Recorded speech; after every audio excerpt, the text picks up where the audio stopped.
دوستوں ویڈیو پوری دیکھا کریں. چلیں جی گیم اسٹارٹ. جی گیم اسٹارٹ. گو. تیز تیز تیز تیز تیز. شاباش. مزہ آ رہا ہے.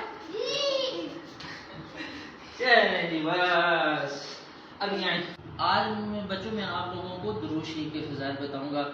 جو بندہ ایک مرتبہ درود شریف پڑھتا ہے اللہ جل شانہ اس کے اوپر 10 رحمتیں نازل فرماتے ہیں اور اس کے 10 گناہ معاف فرماتے ہیں اور 10 درجے بلند فرماتے ہیں. اور حدیث شریف کے اندر آتا ہے جو بندہ روزانہ 50 مرتبہ درود شریف پڑھتا ہے قیامت والے دن حضور صلی اللہ علیہ وسلم اس کے ساتھ مصافحہ فرمائیں گے, اس کے ساتھ ہاتھ ملائیں گے. تو دوستو اگر آپ بھی چاہتے ہیں کہ حضور صلی اللہ علیہ وسلم کے ساتھ آپ مصافحہ کریں تو روزانہ اپنے عادت بنا لیں, روزانہ 50 مرتبہ درود شریف پڑھا کریں اور میری اس ویڈیو کو زیادہ سے زیادہ شیئر کریں تاکہ زیادہ سے زیادہ لوگ درود شریف پڑھنے والے بن جائیں. جزاک اللہ.